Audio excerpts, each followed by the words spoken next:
सन्नाटा, गहरा, डरावना और दम घुटने जैसा सन्नाटा।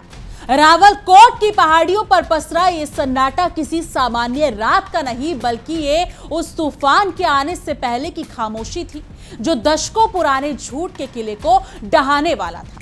दरअसल इस्लामाबाद के कमकमरों में बैठे हुक्मरान और रावलपिंडी के बंकरों में बैठे जनरल इस बात से बिल्कुल बेखबर थे कि आधी रात के सन्नाटे को चीरती हुई एक ऐसी आवाज बुलंद होने वाली है जो उनके वजूद की नींव को हिलाकर रख देगी।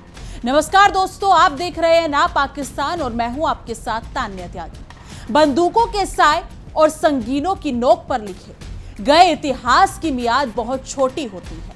जब हुकूमतें ये समझने लगती है कि आवाम की खामोशी उनकी कमजोरी है, तभी इतिहास एक करवट लेता है और सारे समीकरण ताश के पत्तों की तरह बिखर जाते हैं। एक ऐसा ही खौफनाक मंजर और सस्पेंस का माहौल उस वक्त पैदा हो गया जब हजारों की भीड़ के बीच एक शख्स ने माइक संभाला और उसकी आंखों में चलती हुई मशाल जैसी चिंगारी साफ देखी जा सकती थी।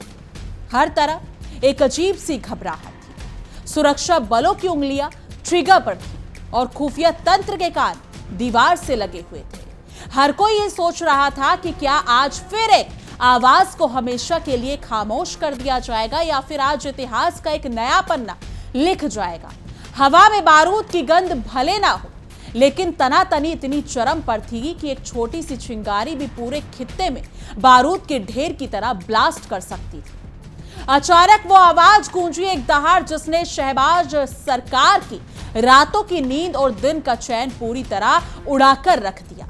एक ऐसा करारा तमाचा था जिसने पाकिस्तान के उस प्रोपेगेंडा का तमाशा बनाकर रख दिया जिसे वो बरसों से दुनिया की मंडियों में बेचता आया था। आइए सस्पेंस से पर्दा उठाते हैं और देखते हैं कि कैसे पाकिस्तान के इस बड़े नेता ने सारेआम शहबाज सरकार की आंखें लाल करके उन्हें वो आईना दिखा दिया जिसे देखने की हिम्मत इस्लामाबाद कभी नहीं कर सकता था। पाकिस्तान के कब्जे वाले जम्मू कश्मीर के रावलकोट में पिछले 40 दिनों से ज्यादा समय से एक ऐतिहासिक जन आंदोलन चल रहा है। इस आंदोलन के बीच पाकिस्तान को एक ऐसी खुली चुनौती दी गई जिसकी कल्पना शायद वहां के जनरलों ने कभी अपने ख्वाब में भी नहीं की थी। इस बड़े आंदोलन के सबसे प्रमुख चेहरों में से एक और संयुक्त अवामी एक्शन कमेटी के गद्दावर नेता सरदार अमान खान ने एक जलसे में वो सच बोल दिया जिसे सुनकर पूरी शहबाज सरकार सख्ते में आ गई। सरदार अमान खान ने पाकिस्तान के उस आधिकारिक और खोखले नैरेटिव को सारेआम और खुलेआम चुनौती दे डाली जिसे पाकिस्तान दशकों से दुनिया के सामने रोता आया है। उन्होंने एक बहुत बड़ी जनसभा को संबोधित करते हुए शहबाज सरकार को दो टूक शब्दों में कह दिया कि पाक अधिकृत जम्मू कश्मीर पाकिस्तान का कतई हिस्सा नहीं है। ये बयान सुनते ही वहां मौजूद पूरी हुकूमत के नुमाइंदों के चेहरों का रंग उड़ गया और पूरी रैली में सन्नाटा पसर गया। अमान खान ने दहाड़ते हुए साफ साफ कहा कि ये इलाका ना तो कोई आजाद इलाका है और ना ही ये कोई सामान्य विवादित क्षेत्र है, बल्कि ये सीधे तौर पर एक कब्जे वाला इलाका है जिस पर जबरन हुकूमत की जा रही है। उन्होंने रावलकोट के ऐतिहासिक ईदगाह मैदान में उमड़े हजारों लोगों के हुजूम को संबोधित करते हुए पाकिस्तान के दशकों पुराने झूठे दावों की धज्जियां उड़ा दी। ये देखकर वहां तैनात सुरक्षा कर्मियों के हाथ पांव फूल गए। इस विशाल रैली में मौजूद हजारों हजार लोगों ने अमान खान के इस साहसिक बयान का स्वागत जोरदार तालियों की गड़गड़ाहट और गगनभेदी नारों के साथ किया। लोगों का ये जोश ये बताने के लिए काफी था कि आवाम के दिल में पाकिस्तान के खिलाफ कितना गुस्सा भरा हुआ है। सरदार अमान खान की ये तीखी और बेबाक टिप्पणी ठीक ऐसे समय पर आई है जब रावलकोट की जनता पिछले 40 दिनों से सड़कों पर अपनी जान हथेली पर रखकर बैठी है। यानी कि इस बयान को पाकिस्तान के उस झूठे नैरेटिव के लिए एक सीधा और करारा झटका माना जा रहा है जिसमें वो पीओके यानी कि अगर देखा जाए पीओजे को हमेशा आजाद कश्मीर कहकर अपनी पीठ थपथपाता था, आज वहां की आवाम ने खुद चिल्ला चिल्लाकर कह दिया कि उन्हें से तथाकथित आजादी के नाम पर सिर्फ और सिर्फ धोखा मिला है। ये साफ तौर पर देखा जा सकता है कैसे पाकिस्तान की सरकार और वहां की सेना ने अमानवीय अत्याचारों के खिलाफ आज वहां की पूरी आवाम एक चट्टान की तरह एकजुट खड़ी हो चुकी है। दरअसल मैदान के बीचों बीच खड़े होकर अमन खान चीख चीख कर कह रहे थे कि इस समूचे इलाके पर केवल और केवल नाजायज कब्जा किया गया है और वहां मौजूद हजारों लोग लगातार अपनी हथेलियां बजाकर उनके इस ऐतिहासिक बयान को पुरजोर समर्थन कर रहे थे। अमान खान ने गरजते हुए कहा कि यहाँ के मजलूम लोगों के पास अपनी हक की आवाज उठाने का पूरा अधिकार है और ये हमारा वो बुनियादी हक है जिसे दुनिया की कोई भी ताकत या कोई भी हुकूमत हमसे कभी छीन नहीं सकती। उन्होंने पाकिस्तान की शहबाज सरकार को सीधे तौर पर ललकारते हुए चेतावनी दी कि जीत हासिल होने से पहले ये जंग हरगिज खत्म नहीं होगी, चाहे इसके लिए हमारी जान ही क्यों ना चली जाए, चाहे हमें भले ही सभी को इस रास्ते से मारना ही क्यों ना पड़ जाए। उन्होंने दो टूक कहा कि हमारी अस्मिता, हमारे हक और हमारे वजूद की सबसे बड़ी जंग है जो किसी भी सूरत में पीछे हटने से, दबाने से या फिर रुकने वाली नहीं है। अमान खान ने शहबाज सरकार के अहंकार पर सीधा वार करते हुए कहा कि तुम्हारी सरकार अगर अस्तित्व में है तो वो इस आवाम की बदौलत है और असल में आवाम ही असली सरकार है, इसलिए तुम्हें घुटने टेककर इस आवाम की हर एक बात माननी ही होगी। उन्होंने कड़े लहजे में कहा कि जम्मू कश्मीर के लोगों को जब तक खुद चुनाव का मौका नहीं मिल जाएगा तब तक इस धरती पर कोई चुनाव नहीं हो सकते और अगर जबरदस्ती की तो चुनाव होना ही नहीं दिए जाएंगे। इस साहसिक नेता के POJK में भारत के साथ कारोबार और व्यापार का रास्ता पूरी तरह खोले जाने का एक बहुत बड़ा और स्पष्ट इशारा करते हुए कहा कि अगर भारत के साथ व्यापार के सारे रास्ते खोल दिए जाए तो ये भीख मांगने वाली पाकिस्तानी हुकूमत हमारे सामने मिन्नतें करती रह जाएगी। उन्होंने कहा कि पाकिस्तान की हुकूमत आज ये कड़वी असलियत बहुत अच्छे से जान चुकी है और यही असलियत इस समय उनके मन का सबसे बड़ा और गहरा डर बनी हुई है। उन्होंने मन से बार बार और लगातार इसी एक बात को दोहराया कि कश्मीर कभी भी पाकिस्तान का हिस्सा नहीं रहा है और इस पर सिर्फ और सिर्फ नाजायज कब्जा किया गया है। अब पाकिस्तान के कब्जे वाले जम्मू कश्मीर के आम लोग भी बिना किसी डर के खुलकर ये मांग करने लगे कि भारत के साथ व्यापार के बंद रास्तों को तुरंत खोल दिया जाए ताकि भुखमरी से बचा जा सके। पाकिस्तान की हालत आज उस खिसियानी बिल्ली खंबा नोची जैसे हो गई है जो खंबा नोचने पर उतारू है। सालों तक जिस कश्मीर राग को गाकर इन्होंने अंतर्राष्ट्रीय मंचों पर घड़ियाली आंसू बहाए, आज उसी कश्मीर के लोगों ने इनकी लंका में आग लगा दी।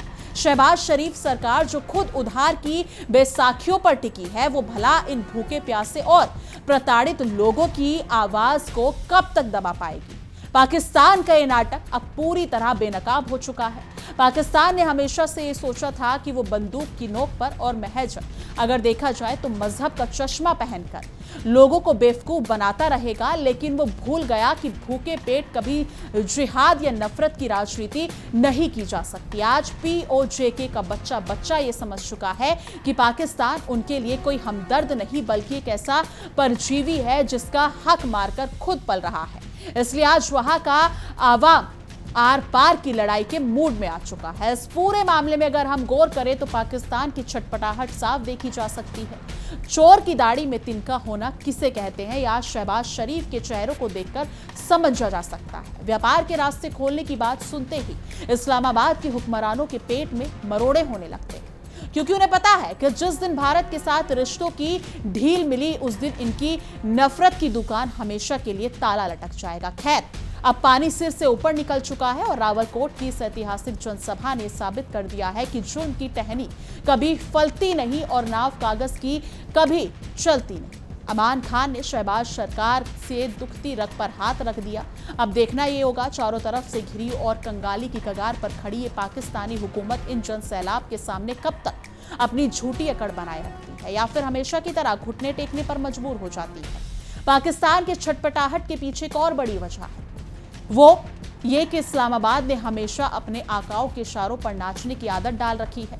जब जब पाकिस्तान में कोई आंतरिक संकट आता है वो कश्मीर का ढोल पीटना शुरू कर देता है ताकि अपनी नाकामी को छुपाया जा सके। लेकिन इस बार पासा पूरी तरह से उल्टा पड़ गया और उनका खुद का बना हुआ लाल अगर देखा जाए तो जाल अब उन्हीं के गले का फंदा बनता जा रहा है। इतिहास गवाह है कि जब भी किसी आवाम को जबरन दबाने की कोशिश की गई उसका नतीजा हमेशा बगावत के रूप में सामने आया। रावलकोट की इस विशाल जनसभा में उठी आवाजें ये साबित करती हैं कि अब वहां के लोगों का धैर्य पूरी तरह जवाब दे चुका है और अब और अधिक समय तक पाकिस्तान की तानाशाही और दमनकारी नीतियों को सहने के मूड में बिल्कुल नहीं दिखाई दे रहा है। पाकिस्तान के सैन्य जर्नलों की हालत अब देखने लायक है। जो जनरल कल तक बड़ी बड़ी डींगे हाँकते थे, आज वो अपने ही मुख्यालयों में बैठकर इस बात की रणनीति बना रहे हैं कि इस जन सैलाब को कैसे रोका जाए। मगर वो शायद ये भूल चुके हैं कि जब जनता अपने अधिकारों के लिए सड़कों पर उतर आती है तो दुनिया को कोई भी सेना उसके जज्बों को बंदूकों के दम पर कुचल नहीं सकती। यानी कि इस पूरे घटनाक्रम ने अंतर्राष्ट्रीय बिरादरी के सामने भी पाकिस्तान के दोगलेपन को पूरी तरह से उजागर कर दिया है। पाकिस्तान जो हमेशा मानवाधिकारों का रोना रोता रहता है, आज उसी के नियंत्रण वाले इलाके में मानवाधिकारों की धज्जियां उड़ती हुई साफ देखी जा सकती है। वहां की जनता को बुनियादी सुविधाओं से तरसाया जा रहा है और उनके जायज हक को बेदर्दी से कुचला जा रहा है। अमान खान के इस साहसिक कदम ने उन सभी ताकतों को एक बड़ा संदेश दिया है जो पाकिस्तान के एजेंडे को आगे बढ़ाने का काम करती है। ये साफ हो गया कि जनता अब किसी भी प्रकार के झूठे दिलासे या वादों के झांसे में आने वाली नहीं। उन्हें अपने भविष्य साफ दिखाई दे रहा है और वो इसे हासिल करने के लिए हर संभव कुर्बानी को तैयार है। रावलकोट के ईदगाह मैदान से उठी ये गूंज केवल एक शहर या एक खित्ते तक सीमित नहीं रहने वाली। इसकी लहरें अब धीरे धीरे पूरे क्षेत्र में फैल रही है और आने वाले दिनों में यह आंदोलन और भी उग्र रूप धारण कर सकता है। शहबाज सरकार के पास अब बहुत सीमित विकल्प बचे हैं और वो जो भी कदम उठाएंगे उसका परिणाम उनके लिए आत्मघाती ही साबित होगा। पाकिस्तान की अर्थव्यवस्था पहले से ही वेंटिलेटर पर है और ऐसे में इस तरह का बड़ा जन आंदोलन उनकी रही सही कसर भी तोड़ देगा।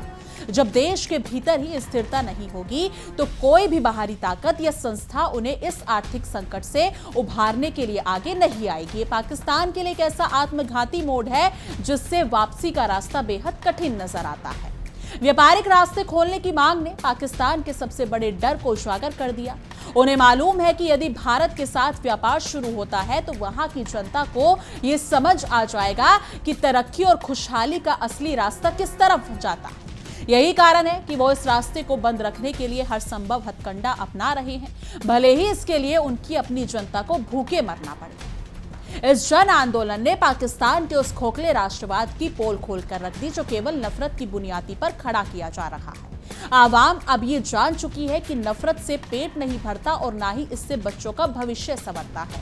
उन्हें रोजगार चाहिए, विकास चाहिए और सबसे बढ़कर उनको अपना आत्मसम्मान चाहिए जो पाकिस्तान ने उनसे सालों पहले छीन लिया था। अमान खान की इस दहाड़ ने साफ कर दिया कि बातचीत का समय निकल चुका है। उन्होंने सीधे शब्दों में कहा कि ये वजूद की लड़ाई है और इसमें किसी भी स्तर पर कोई समझौता नहीं किया जाएगा। ये दृढ़ संकल्प ही इस आंदोलन की सबसे बड़ी ताकत है जो इसे हर बीतते दिन के साथ और अधिक मजबूत बनाता जा रहा है। यानी कि शहबाज सरकार के मंत्रियों के बयान अब केवल हवा में तीर चलाने जैसे हैं। वो इस हकीकत को स्वीकार करने से डर रहे हैं कि जमीन उनके पैरों के नीचे से खिसक चुकी है। वो अभी भी पुराने स्क्रिप्ट को ही दोहराने की कोशिश कर रहे हैं, लेकिन अब उनकी इस स्क्रिप्ट को सुनने वाला कोई नहीं बचा। आवाम ने अपनी नई इबारत खुद लिखनी शुरू कर दी। इस जनसभा की सफलता ने साफ साबित कर दिया कि जब नेतृत्व सच्चा हो और मांगे जायज हो तो जनता का समर्थन मिलने में देर नहीं लगती। हजारों की संख्या में लोगों का जुटना इस बात का प्रमाण है कि सरकार अमान खान ने ठीक उसी दुखती रग पर उंगली रखी जिसने पूरा खित्ता दशकों से तड़प रहा था। यह जन समर्थन ही उनकी सबसे बड़ी ढाल है। दरअसल पाकिस्तान की सेना जो हमेशा खुद को देश का रक्षक बताती आई है, आज उसी के खिलाफ नारे लग रहे हैं। यह स्थिति उनके लिए बेहद शर्मनाक और चुनौतीपूर्ण है। वो बल प्रयोग करने से ही हिचकिचा रहे हैं क्योंकि उन्हें पता है कि इस समय उठाया गया कोई भी गलत कदम पूरे इलाके में विद्रोह की ऐसी आग भड़का देगा जिसे संभालना उनके बस की बात नहीं होगी। यह आंदोलन आने वाले समय में दक्षिण एशिया की भू राजनीति को एक नया मोड़ दे सकता है। दुनिया भर के विश्लेषक इस बात पर नजर बनाए हुए कि संकट का ऊंट किस करवट बैठता है, लेकिन एक बात तो तय है कि पाकिस्तान अब कभी भी इस इलाके पर अपना पुराना दावा उस मजबूती के साथ नहीं कर पाएगा जैसा वो अब तक करता आया था। यानी कि रावलकोट की सड़कों पर गूंजते नारे केवल शहबाज शरीफ के खिलाफ नहीं बल्कि ये उस पूरी व्यवस्था के खिलाफ है जिसने जनता को केवल एक मोहरे पर की तरह इस्तेमाल किया है। आवाम अब आग चुकी है, अगर देखा जाए तो जाग भी चुकी है और आग लगाने की पूरी तैयारी है। और जब एक बार जनता जाग जाती है तो बड़े से बड़े तानाशाहों को भी अपने कदम पीछे खींचने पड़ते हैं। इतिहास का टल नियम है। अब समय आ चुका है कि पाकिस्तान अपनी गलतियों को स्वीकार करे और इस हकीकत को माने कि वो जबरदस्ती किसी भूभाग को अपना नहीं बना सकता। जुल्म और जायदादी की एक सीमा होती है और वो सीमा अब पार हो चुकी है। अमान खान की ये चेतावनी शहबाज सरकार के लिए आखिरी मौका हो सकती है कि वो संभल जाए, वरना अंजाम बेहद भयानक होगा। लेकिन आखिर में स्पष्ट है कि रावलकोट से शुरू हुई ये क्रांति अब रुकने वाली नहीं। अमान खान और उनके समर्थकों ने साफ कर दिया कि वो अपने हक के लिए आखिरी सांस तक लड़ेंगे। अब देखना ये होगा कंगाली और आंतरिक कलह से जूझ रहा पाकिस्तान इस नए और सबसे बड़े संकट का सामना कैसे करेगा और करता है, या फिर ये विद्रोह उसके इतिहास का एक नया और निर्णायक मोड़ साबित होगा। लेकिन इस मुद्दे पर आपकी क्या कुछ राय है? कमेंट सेक्शन में अपनी राय जरूर साझा कीजिएगा। तो उसके लिए देखते रहिए हमारा एक खास शो ना पाकिस्तान और बने रहिए हमारे चैनल इंडिया डेली 24x7 के साथ। देखिए इंडिया डेली 24/7 अब आपके स्मार्ट टीवी पर। इंडिया डेली मौजूद है सभी डिजिटल प्लेटफॉर्म पर लाइव और लगातार।